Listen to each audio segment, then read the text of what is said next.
김용진 축의 매불쇼. 자, 지금 또 웃을 때 아닙니다. 그렇습니다. 국제 정세, 예. 외교, 안보, 국방 이거 아주 지금 급변하고 있거든요. 지금 점검하러 갑니다.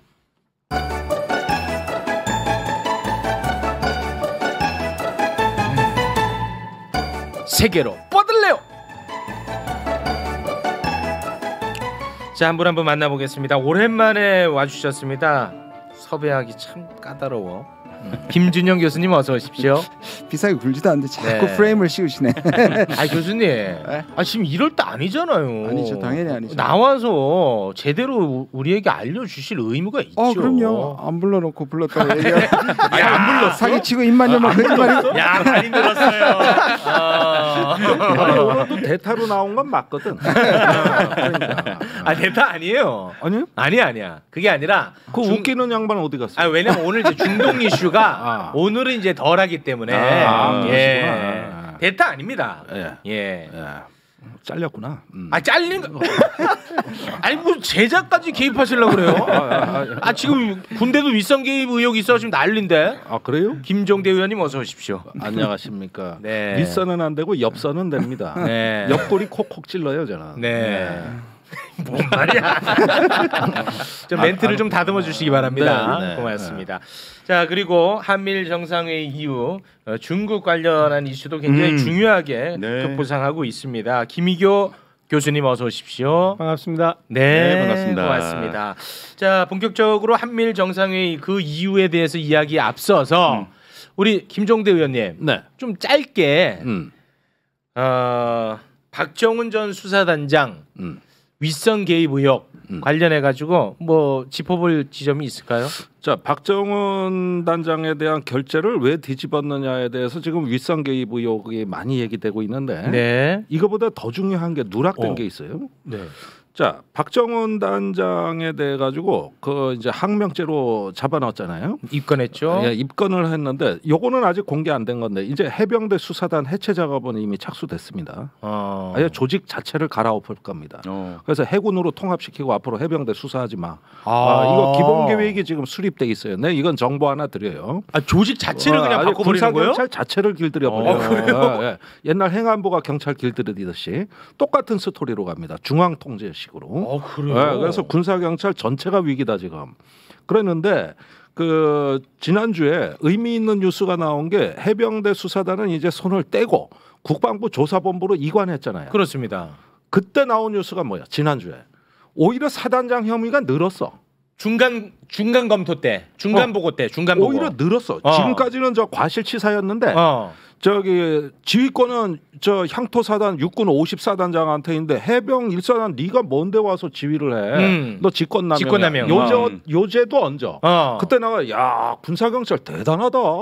그게 우리가 금요일인가 목요일인가 우리가 이거 중간 보고인데 야 수사 잘해가네 이렇게 얘기했었잖아요. 군사경찰 전체가 저항하고 있다 지금. 위기투합했다 이랬거든요. 맞아. 근데 이번 주 딱 들어오니까 빠졌어. 거짓말 같이 빠졌어. 군사경찰 저 조사본부 중간 보고도 이제는 빠졌어요. 이 얘기는 아무도 안 했는데. 박정훈 대령에 대한 외압하고 비교가 안 되는 거예요. 이거는 중간 보고 그래서 그 윗선에서 수사한 거 이것도 뒤집었단 말이야. 이것도 뒤집은 거예요. 그러네. 이것도. 지금은 이게 실제 진행 상황이에요. 흘러간 지금 7월 말 얘기할 때가 아니야. 이번 주에 벌어진 일이 이거예요. 그러네. 그러니까 이 외압은 뭐냐면은 저기 최소한 대통령실에서도 거의 그 최정점에서 내려온 외압이라고 이게. 내가 얘기했잖아요. 이번에 1사단에서 그 장갑차 출동시킨 거 그거. 그 물에 들어갔다 금방 나왔거든. 너무 위험해서. 그렇게 위험한 곳에 안전장구 없이 장병들을 넣은 거야. 장갑차도 그렇고 그거 더 사진 찍으러 간 거 아니에요. 언론 보도 엄청 재미 봤잖아. 이거 말입니다. 대통령 보여주러 간 거예요. 1사단이 대통령 기쁘게 하기 위해서 간 거라고요. 그런데 이제 와가지고 이런 어떤 그 사고가 벌어지니까 이번에 또 뒤집기 하고 있는 거예요. 이번엔 조사본부가 타겟이에요. 그래가지고 납작업이라는데 이제 두고 보십시오. 저 군사경찰 300명 감축 방안이 지금 검토 중입니다.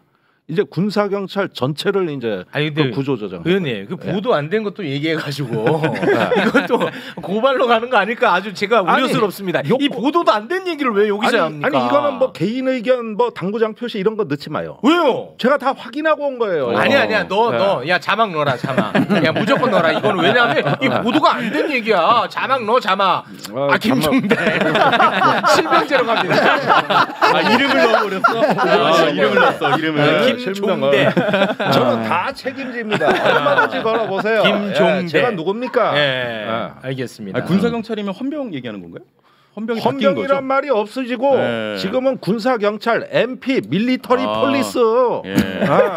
제가 헌병 출신이거든요. 예. 그거 일제 잔재예요. 헌병이라는 용어는. 죄송합니다. MP.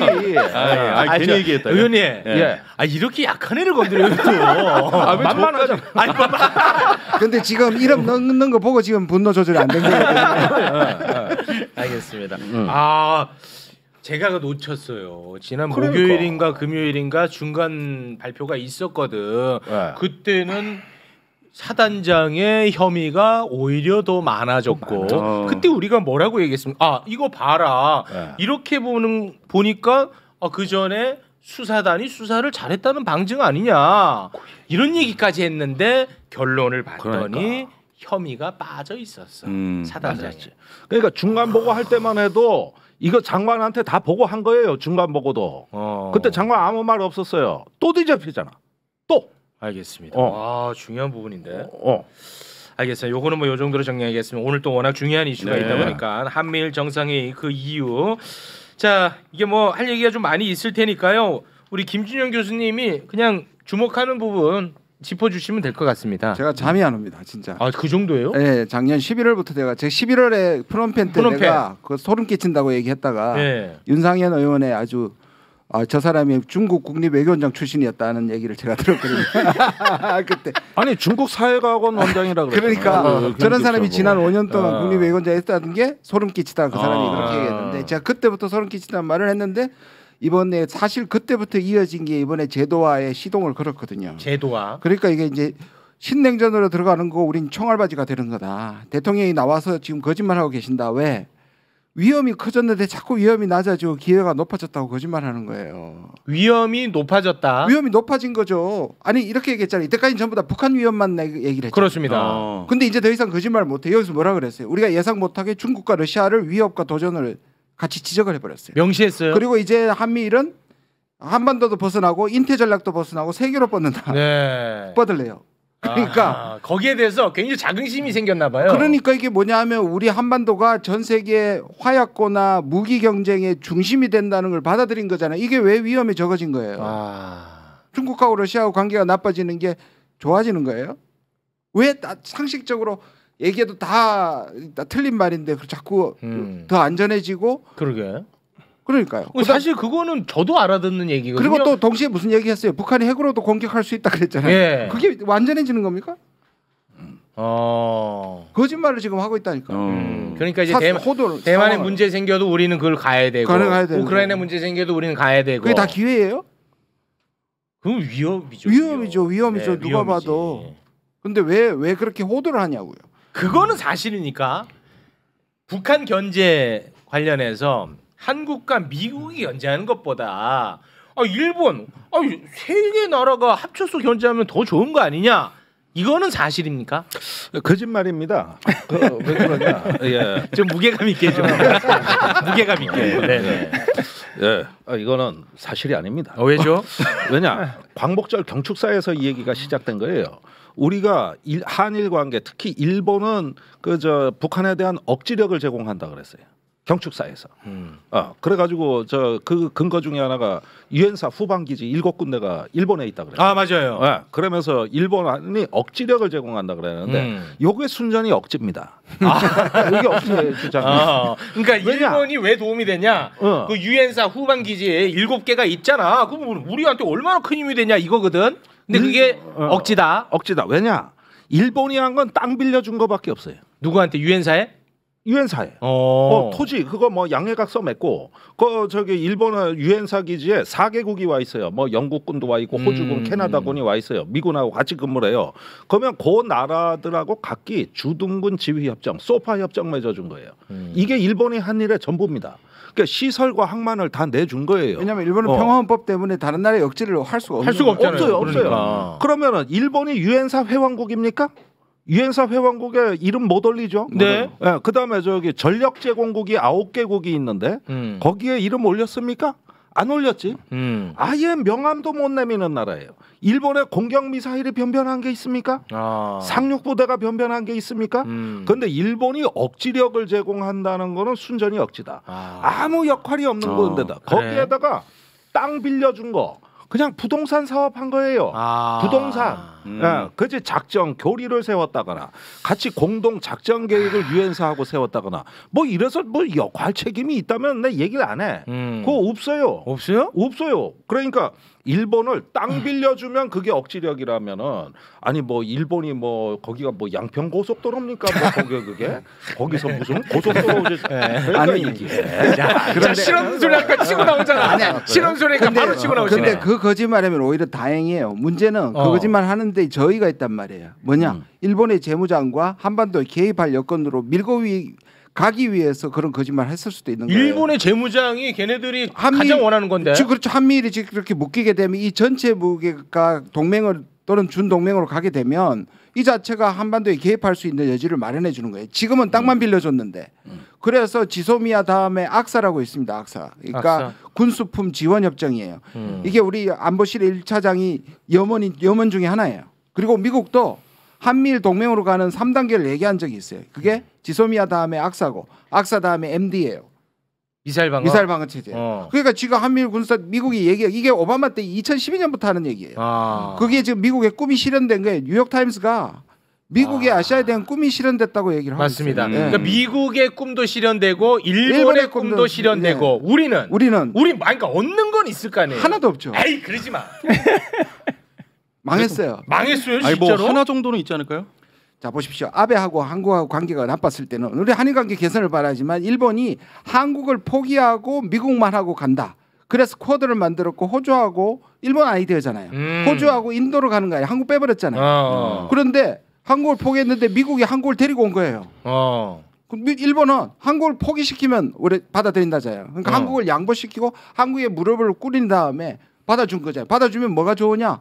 방패막이가 하나 생긴 거죠. 일본. 우리는 방패막 또는 나쁘게 얘기하면 총알바지가 되는 거예요. 이거 참. 그래서 이번에 을지 자유의 방패 연습 아닙니까? 이번 한미 연합 훈련. 이거 웃을 일이 아닌데 진짜. 이번 명칭이 프리덤 오브 실드 오브 프리덤인가 그거 아니요. 자 그러면 계속해서 위험이 가중됐다고 말씀하시니까 중국은 지금 어떻게 보고 있는지 한번 좀 살펴볼까요?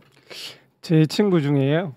월급 받으면 3분의 1을 보험에 드는 친구가 있어요. 네. 그래서 이제 늙어가고 굉장히 그것 때문에 고생을 많이 하고 있는데 지금 북한 때문이다 이렇게 해서 일본까지 끌어들이는 것을 일종의 보험이라고 볼 수 있죠. 네. 뭐 그럴 수도 있다라고 생각합니다. 문제는 이제 그 대가죠, 대가. 그 보험을 들어서 우리가 얻는 대가가 과연 될 만한 값어치가 있느냐라는 건데 여러 가지 측면에서 이건 정말 위험한 일입니다. 첫째는 중국 때문이고요. 중국은 지금 바이든도 윤석열 대통령도 이게 중국을 특정하지 않았다고 자꾸 부인을 하고 있는데도 불구하고 중국은 이 회담이 전적으로 중국을 위한 회담이었다라고 판단을 하고 있고요. 중국에서는 뭐 내정 간섭, 신냉전 이런 입장 내던데. 예, 뭐 그런 입장들은 계속 내었지만 뭐 확실하게 이번 회담은 중국을 위한 회담이다라고 하고 있고요. 그 이후로 되는 것이 한미 동맹만으로도 북한을 막기엔 충분한데 일본까지 끌어들이는 이유가 도대체 뭐냐? 중국을 깨부시기 위한 게 아니면 왜 끌어들이겠냐라고 하고 있는 거고요. 더 문제는 이제 오히려 일본 그 자체입니다. 지금 남중국 해에서 군사훈련을 하고 있어요. 미국하고 호주하고 지금 일본하고 모여서 하고 있습니다. 네. 이게 쿼드 가입국들이잖아요. 인도가 빠졌다는 것과 필리핀이 빠졌다는 게 굉장히 의미심장합니다. 중국 눈치 본 거예요? 중국 눈치가 보는 게 아니라 실리 외교? 실리 외교를 하는 거죠. 실리요. 지금 쓸데없이 굳이 거기 가서 도움되는 게 없으니까. 예, 그 군사 훈련해서 필리핀에 도움이 되는 게 뭐가 있습니까? 심지어 필리핀은 중국하고 영토 분쟁을 하고 있는 국가잖아요. 그런데 필리핀은 빠졌단 말입니다. 더 주목해 볼 거 일본이 여기 들어가 있어요. 우리가 왜 일본에 대해서 과거사의 청산에 대해서 우리가 계속 문제를 삼아 왔냐면 사실은 우리나라 정부 세워지고 나서 단 한 번도 일본과 군사 해위체를 하자고 한 정부가 없었습니다. 이번에 처음이거든요. 왜 그런 일을 했냐면 일본이라는 국가는 힘만 있으면 대외로 팽창하려고 하는 국가였어요. 지금도 아직 평화헌법 체계에 있으면서도 남중국해까지 가서 군사훈련을 하고 있어요. 왜? 틈만 있으면 팽창하려고 하는 겁니다. 중국보다는 오히려 지금 당장 일본이 걱정이네. 일본이 걱정이죠. 이 한미일 삼국 시스템에 딱 국축되면 일본이 어떻게 나갈지 모릅니다. 당장 저 동해를 일본해라고 부르고요. 후쿠시마 달려가서 바로 이제 방류하겠다고 하고 있잖아요. 네. 이거 우리나라를 이 삼국 동맹 체제에 묶어놓고선 자기 마음대로 하겠다는 겁니다. 이게 독도가 이제 일본에 속해 있는 독도가 되잖아요. 그리고 이게 미국의 국방부가 쓰기로 사용했다는 거 아니에요. 여기에 하나도 항의를 못 하고 있잖아요. 공식 입장입니다. 그럼 향후에 한미일이 군사훈련을 할 곳이 어디입니까? 일본에. 동해고 동해잖아요. 일본에. 그래 일본에죠. 그리고 그게 독도가 있고 독도를 중심으로 하면 일본이 그냥 들락날락하는 거예요. 그거 어쩔 거예요? 그러니까 어쩔 거예요? 그럼 그거를 또 중국이 활용할 측면은 없습니까? 그런 거 일부러 막 이관계로 막 그런 거는 없겠죠. 설마. 여기 이제 조금 제가 예상 시나리오를 좀 말씀드려야 되겠는데 네. 이번 주에 CSIS 국제전략연구센터에 아주 흥미로운 보고서가 하나 생겼습니다. 드론 그 얘기요? 드론에다가 드론으로 동해에서 미사일 요격 시스템을 새로 만들자. 이게 MIT 공대 포스털 교수의 제안인데 이 얘기인즉슨 뭐냐면은 이제 극초음속 미사일이 나왔어요. 그다음에 고체 연료 ICBM이 나왔어요. 북한에. 기존의 미사일 방어로 안 돼요. 그런데 이번에 한미일이 합의한 게 뭡니까? 미사일 방어 경보 정보를 실시간 공유하고 앞으로 미사일 방어 훈련을 같이 하자는 거 아니야, 삼국이? 네. 그럼 어떻게? 뭘? 그런데 이 제안을 보면은 동해에다가 드론 부대를 그냥 수백 개 띄워. 그다음에 이지스함도 와. 그래가지고 저기 ICBM이 북한에서 미국으로 발사되면은 동해에서 상승 단계에서 격추시키자. 또는 중국도 극초음속, 그 하이퍼소닉이라 그래서 극초음속 미사일이 있는데 미국 본토에서 방어하면 늦는다. 일본 본토에서 열도에서 방어해도 늦는다. 어디서? 동해에서. 우리 왜 자꾸 우리만? 그러면은 그러니까. 이리로 떼거지로 몰려온다 이 뜻이요. 1위로. 그럼 우리가 전장터가 되는 거예요? 아니 앞으로 동해가 국제 번쟁의 핫스팟 열점이 된다 이겁니다. 앞으로. 그러면은 저기 대잠수함 훈련도 이제 동해에서요. 미사일 방어 훈련에 이제 새로운 시스템에 대한 모색이 되고 있어요. 그리고 미국도 극초음속 미사일 개발 시험을 이제 착수했어요. 어디가 전쟁터입니까? 어디가? 동해입니다. 그러면은 이런 것들로 해가지고 한미일이 미사일 방어 자산이 비슷해요. 패트리어트, 사드 레이더, 이지스함 이게 한미일이 다 갖고 있는 전략 아닙니까? 무기 체계가 비슷비슷하니까 시스템으로 다 연결해야 돼. 전부 다 네트워크로 연결해서 통합하고 그다음에 우리 군사기밀 다 넘어가고 그 다음에 정보만 넘어가는 게 아니라 그 다음 단계 공동 행동, 공동 작전을 해야 되는 거예요. 이제 이게 진짜 목적이야. 정보가 아니라. 그게 바로 미사일 방어의 새로운 시스템이 이제 탄생할 가능성이 있다는 거예요. 이게. 이거 심각하네. 근데 지금 또 거짓말이 있잖아요. 거짓말하는 게 뭐냐면 동맹으로 안 간다잖아요. 네, 근데 동맹으로는 갈 수가. 그러면서 비교하는 게 있어요. 오커스하고 쿼드예요, 그죠? 그리고 이 정부가 그렇게 참여하고 싶어했던 게 후보 시절에 공약이 쿼드고. 근데 미국이 선을 그었죠. 근데 쿼드는 아까 말한 것처럼 인도 때문에 지금 쿼드가 제대로 안 돌아가요. 네. 미국이 여기에서 상심을 해가지고 오히려 쿼드는 안보협력체고 오커스는 동맹입니다. 출발할 때 동맹이라 그랬는데 아직도 체계가 하나도 없어요. 뭐냐 하면 이거는 호주한테 원자력 핵 잠수함 팔기 위한 걸 위해서 만든 거예요. 그다음에 여기 체계가 있어야 될 거 아니야. 사무국도 있어야 되고 뭐 고위급 해감도 있어야 되죠. 하나도 없습니다. 그래서 이거는 실질적으로 동맹이 아니라는 전문가들이 진단이 있어요. 근데 우리는 보십시오. 이번에 동맹이란 타이틀만 없지 회의체도 하고 군사훈련도 하고 4개 부처 고위급 국방부, 외교부, 기재부, 안보실까지 1년에 한 번씩 만난다는 거잖아요. 지금 이름만 빼고 다 동맹으로 가고 있어요. 지금 말한 것처럼 MD 군대에서 지휘관에 대해 명령 체계 바꾸 일치시키죠. 아까 후방 기지 지원에 군수도 같이 나눴어요. 이제 그럼 이게 동맹이 아니고 뭡니까 이게?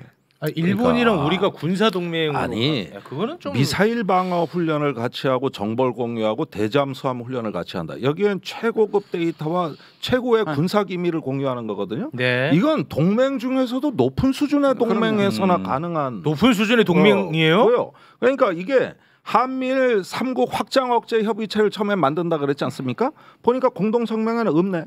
그런데 가만히 보니까 대잠수함 훈련, 미사일 방어 이게 다 확장 억제에 들어가는 그렇죠. 그 핵심 품목들입니다. 이게 다 위장술이에요. 이게 다. 그러니까 결국은 확장 억제 협의체가 사실상 이제 착수 단계에 들어간 거예요. 나중에 어떻게 할 겁니까? 저기 미사일 방어가 뭐 회의에서 됩니까? 분초를 다투는 그 긴박한 걸 미리 다 해놔야 될 거 아니야. 군사 계획 훈련회가.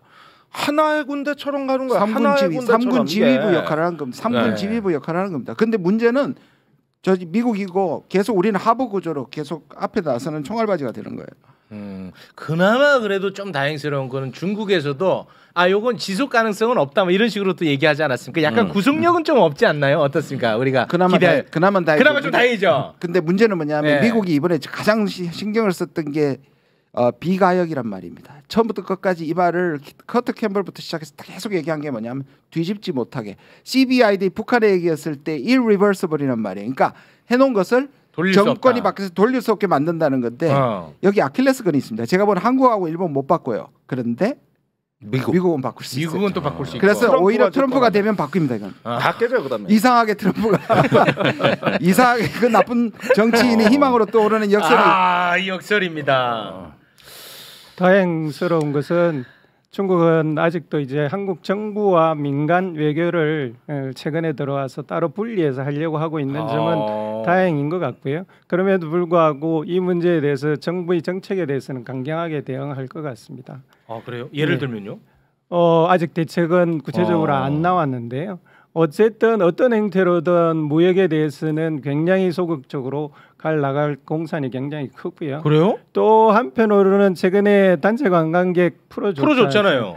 그리고 저번에 시진핑 주석이 LG 공장도 방문을 했었잖아요. 그렇습니다. 계속 우리 정부에 손을 내밀고 있는데 아마도 중국이 이번에 또다시 뺨을 맞았다고 생각할 공산이 굉장히 클 겁니다. 그런 것들이 쌓이면 이제 결정적인 순간에 굉장히 우리 국익에 해롭게 영향을 미칠 가능성이 굉장히 높고요. 또 하나만 더 말씀드리고 싶은 것은 우리 정부든 또 우리나라 국민들 중에 꽤 많은 분들이 미국이 일본과 우리를 똑같이 대해줄 것이다 이런 일종의 착각 같은 걸 하고 계시는 것 같아요. 네. 미국의 제일 파트너는 일본입니다.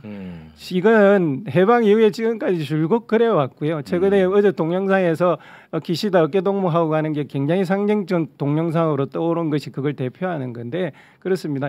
지금 이제 오염수 24일 방류한다고 하잖아요. 네. 주일 미국 대사가 뭐라 그러냐 하면 이번 주 내로 후쿠시마에 가서 저녁을 먹겠다 이런 이야기를 했어요. 와. 미국은 철저하게 일본이 먼저입니다. 이 전략에서. 그런 것을 감안을 해서 우리 국익을 챙겨야 되는데 그냥 가만히 그 동맹체에만 끼면 우리 국익이 찾아지는 것처럼 지금 판단하고 있는 게 굉장히 위험스럽습니다. 이번에 혹시 뭐 IRA 뭐 이런 얘기는 좀 했나요? 저 계속 말씀드려오던 건데 우리 국익에 이제 반도체를 포함해서 배터리 문제 같은 것들 걸려 있는데 단 하나도 말하지 않고 돌아갔어요. 아니 뭐 받아왔냐고. 맨 앞에 서가지고 자긍심만 받아왔냐고. 그것도 또 거짓말했잖아요. 왜냐 IRA를 예상 못했다가 뒤통수 맞았죠, 그죠? 그 전에 우리가 133조 1,000억 달러를 투자하고 난 직후였습니다. 그죠? 네. 그다음 그때 뭐라 그랬습니까? 예외 조항 만들겠다고 거짓말했습니다. 네. 그런데 그 이후에 미국 방문했을 때도 어떤 고위급도 대통령이 가서 한 번도 의제에 올리지도 않았습니다. 얘기를 안 하는 거예요? 거짓말입니다. 아니 얘기를 해도 안 되는 게 아니라 아예 의제로 안 올리는 거예요? 사람들이 지금이라도 해야 되는 거 아니냐? 맨날 그 얘기하잖아. 그러면 미국은 어떻게? 근데 이 정부가 그 마음을 먹지 않는데 누가 합니까? 한 번도 얘기하지 않습니다 지금. 그럼 뭐 진짜 아무것도 안 들고 왔네. 정부는 원칙이 있습니다. 그건 기업이 먼저 알아서 하고 정부는 도와주는 일이다. 그 원칙을 지금 계속 고수하고 있습니다. 그럼 미국은요? 미국은 정부가 나서서 기업을 돕고 있잖아요. 그러면 그 거대 미국하고 우리나라 정부가 싸워야 된다고? 기업이 상대해야 되는 거예요. 심지어 지금 바이든은 그 IRA 아직도 자랑하고 있던데 아직도 그 엊그저께 또 자랑했던데. 그럼요. 반도체법까지. 네. 알겠습니다. 세 분만 모시면은 세 분만 모시면 내 인생이 불행해져. 저는 진짜 너무 화가 납니다, 진짜. 세 분한테? 아니 지금 이 상황이 외교만 하면 조회수 뚝뚝 떨어진다면서요. 왜 자꾸 날 불러? 아니 근데 워낙 중요한 이슈고 정말 심각한 이슈라 안 다룰 수가 없습니다. 네. 그러면 지금이 우리가 조회수 따질 때입니까 지금? 이건 진짜 국가를 위해서 우리는 말하는 겁니다. 아니 근데 조회수도 높아요. 그래? 뭐 그렇다면 어쩔 수 없고. 네. 지금 계속해서 무슨 뭐 전쟁 위기 고조화시키고 있는데 군대 기강은 다 무너지고 있고 엉망입니다. 아니 그 국방 전문가로서 이런 거는 진짜 따끔하게 온도 내주고 그렇게 하시면 좋을 텐데. 제가 제일 많이 하고 있죠. 당연히 제가 하고 있죠. 뭐 들은 척도 안 해서 그렇죠. 저는 아까 김희교 교수님 중요한 얘기를 했잖아요. 그래도 러시아와 중국이 생각보다 오래 참는 이유는 이 정부가 국민의 지지를 받고 있지 않다는 부분에 주목하고 있는 거잖아요. 그게 우리한테는 좋은 거예요? 아니 왜냐하면 이 유머가 아닙니다. 실제. 아니 진짜 유머가 아니고 실제로 우리가 계속 이 목소리를 높여야 우리가 어떤 의미에서 정부가 못하는 것들을 적어도 지연시킬 수 있어. 무슨 말이냐면 한중 관계나 한중 관계가 파탄 나는 거를 지연시킬 수 있는 거잖아요. 그러니까 저런 국가들도 한국하고 꼭 파탄 나는 걸 좋아하지 않잖아요. 그러면 이 정부가 바뀔 때까지 기다려줄 수도 있는 거예요. 그래서 이 시민의 역할이 있는 거예요. 있는 거예요. 이거 너무 중요한 메시지다. 맞아요, 근데. 저도 전적으로 동의하는데요. 그러니까 사실은 이번 회담 논의하는 과정에서도 일본과 미국도 굉장히 그 문제를 걱정을 많이 했습니다. 이게 지나치게 과도하게 협정을 요구하고 협정이 체결되었을 때 한국 국민들이 반발을 어떻게 감내할 것인가를 일본 정부도 미국 정부에도 미국의 싱크탱크도 굉장히 고민을 많이 했어요. 근데 그 고민이 굉장히 들으니까 열받네요. 진짜 열받네. 그러니까 동맹이라는 말을 끝까지 안 쓰는 겁니다. 그 이유 때문에. 열받는다고. 그런데 실제로 전체적인 모양은 이래된 겁니다. 윤석열 정부는 뭐 자동 개입 조항도 넣고 협정도 체결하고 우리 진짜 그 뭐 폼나는 동맹 세계 최고의 동맹으로 갑시다. 이렇게 밀고 나간 건 한국 정부요. 그래요? 근데 미국과 일본이 말리는 거예요. 도저히 그건 너무 심해 안 돼. 우리 동맹 맺고 뭐 협정 맺고 다 의회 심사 받고 상원에 가서 다 상의하고 와야 돼. 한국 정부는 너무 좀 너무 앞서간다. 이래가지고 사실 보면은 이게 중국에 발신하는 신호는 뭐냐면 지금 미국이나 일본은 중국하고 대화하고 있습니다. 뭐 장관도 가고 자민당 부총재도 간다는 거예요. 중국에. 그래서 다 하고 있어요. 근데 딱 단절돼 있는 건 한국입니다. 아니 근데 그 방금 말씀하신 이게 사실이에요. 그러니까 미국은 바이든이 이제 대선이 있으니까 대선용으로 중국 때리기 발언은 해. 그런데 현실에서는 중국과의 관계 회복을 위해서 계속해서 노력해. 이 사실이냐고. 이 두 가지를 가지고 지금 힘 조절하는 겁니다. 필요할 때는 중국한테 온건한 정책을 해가지고 이익이 될 때는 그렇게 하고 그래서 지난번에는 블링컨이 가서 손 잡았잖아요. 또 그런데 그때 갔다 와가서는 또 독재자라고 또 불렀잖아요. 그러니까 그 다음 날 불렀단 말이에요. 그러니까 미국은 두 가지를 가지고 장난을 치는 거예요. 자기 이익을 위해서 두 가지 다 있습니다. 근데 우리는 한쪽에만 올인하잖아요. 그리고 아까 제가 멈췄는데 이 운동을 좀 했으면 좋겠어요. 자, 우리 최욱 선생님은 대만에서 분쟁이 생겼을 때 우리 가야 됩니까 안 가야 됩니까? 아니 우리도 우리가 지금 미쳤습니까 갑니까? 왜 갑니까? 그러면 이 정부를 압박해서 대만의 유사시 때는 참여 안 한다고 미리 선언하게 압박하는 거 국민운동을. 아니 우리나라 그러면 다른 분쟁에 다 개입했어요? 안 했잖아. 그러니까요. 왜 하냐고. 그러니까 왜 하지 말라고 미리 선언하라고 대통령이 미리 그러면 동맹 아니면 그러면 대만의 분쟁에 우리는 절대 참여하지 않는다는 걸 미리 선언하게 압박해 보십시오. 그럼 중국도 그거 되게 기대할 거라요. 저는 제가 야당에도 계속 그 얘기합니다. 근데 제가 누군데 제가 압박? 형이 해줘야지. 그러니까 외교나 국방이 참 먼 얘기 같았는데 우리의 역할도 있네요. 우리 역할이 있다고. 있어요. 목소리 좀 내야 됩니다. 다 솔직히 말하면 지금 약간 좌절감, 패배 의식에 사로잡혀서 하면 뭐하냐 이런 생각을 했는데 그런 게 다 지금 반영이 되고 있다는 거 아니겠습니까? 중국에도. 정확한 지적인데요. 우리가 지금 윤석열 정부가 이렇게 외교를 막무가내식으로 하니까 국민들이 고민을 하고 저항을 해도 무슨 소용이 있느냐. 아니냐 이렇게 생각하는데 전혀 아닙니다. 아니다. 상대국들의 국가에서 우리 국민들의 여론을 끊임없이 모니터하고요. 어떻게 변해가고 있는지를 조사해서 대응하고 있습니다. 네. 중국도 마찬가지고요. 네. 중국이 여기에 대해서 좀 더 강경하게 대응하려고 하다가도 한국 국민들이 그렇지 않은 입장이면 좀 더 기다려보자. 네. 이렇게 나오는 거고요. 아, 중국도 우리 예. 보복하면 보복하는 만큼 자기들도 다치니까. 예, 그렇죠. 네. 가급적이면 중국은 그런 관계를 피하고 싶은 건데 네. 이제 방법이 없다고 생각하면 하겠죠. 그렇지만 국민들의 이런 문제에 대해서 목소리를 내고 김정일 외교원장님 말씀하신 것처럼 저렇게 우리가 좀 대대적으로 외교 문제에 있어서도 동일한 목소리를 내어서 이 위기를 극복해야 좋은 됩니다. 말씀인 것 같아요. 패배주의에 빠지시면 안 됩니다. 네. 예. 근데 내가 할 일이 너무 많네. 이동감도 막아야 돼. 지금 뭐 오염수 막아야 돼. 아, 형 아니면 누가 해? 아니 지금 뭐 내가 뭐 누군데? 아, 해야 돼. 형이 해야 돼. 빼지 말고 책임지세요. 알겠습니다. 지금 다 형만 보잖아. 의원님 같이 하시죠. 뭘 하라니까. 우리는 하고 있지. 하고 있잖아요. 같이 하셔야지. 형 메시잖아. 저는 메시. 제자리에서 제 역할 다 하죠. 네네. 알겠습니다. 자 오늘은 그럼 여기서 마무리 짓도록 하겠습니다.